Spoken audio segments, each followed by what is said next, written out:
and Chico said so.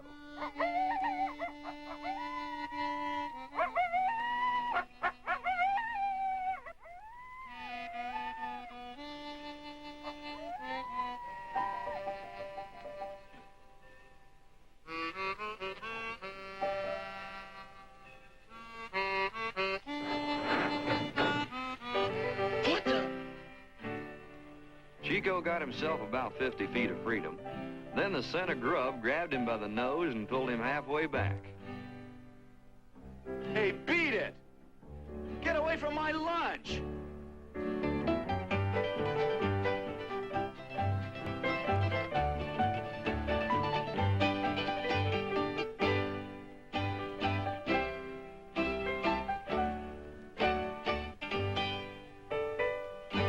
Well, good enough. Chico got off with a fair to middling start. He polished off that ham sandwich in 2 gulps and the wrapper in only 1.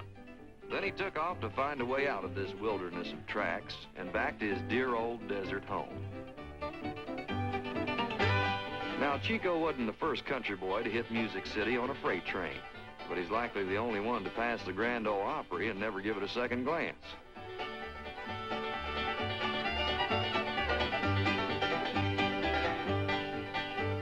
Of course, Chico didn't know where he was, but he knew he wasn't in coyote country. Another thing, that ham sandwich wasn't exactly a salt-free diet. Like now, man, Chico had a thirst as big as all outdoors.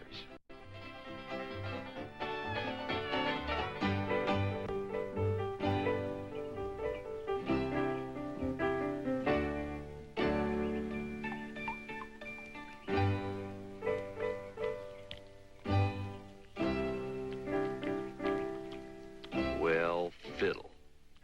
What he needed was some really big water, and he found it at Nashville's Country Music Hall of Fame.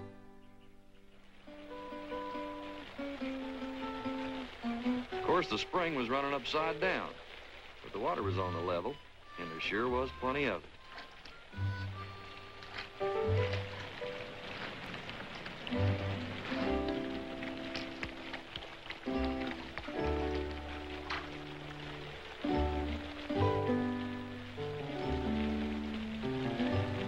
He got over being thirsty and got all hungry again.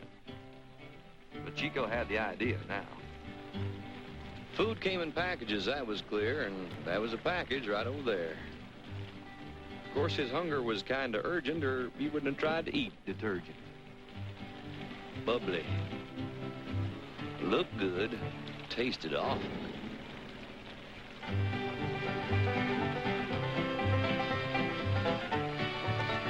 Hey. Well, the coyote didn't know what he'd done, but he rightly figured he ought to run. And that poor old janitor got the blame for that lake of foam at the Hall of Fame. Bald guy.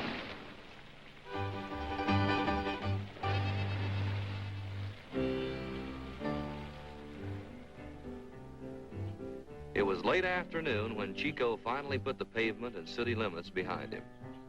He crossed one more green belt, and beyond that, the nearest thing to desert he'd found yet. A few square feet of coarse gravel and silt. To a travel-worn and weary coyote, this was one little patch of home sweet home. And that was good enough for Chico's first night's sleep in the state of Tennessee.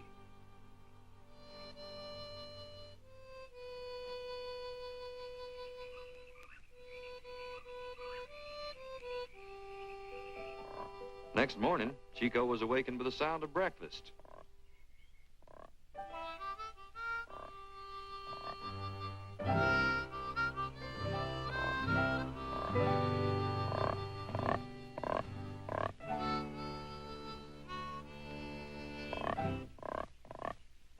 Back where Chico came from, you were supposed to drink water, not hide in it. Still, if that's where they hid around here, that's where he'd hunt.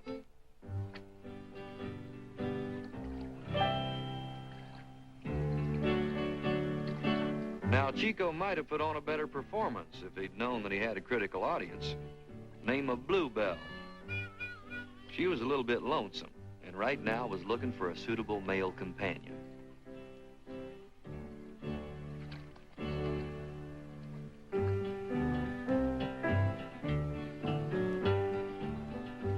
Well, he was lanky built and had lantern jaws, but his pelt was clean and he had nice paws.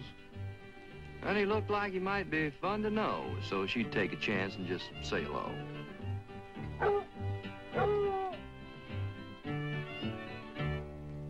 How do you do? My name is Blue. Belle, that is.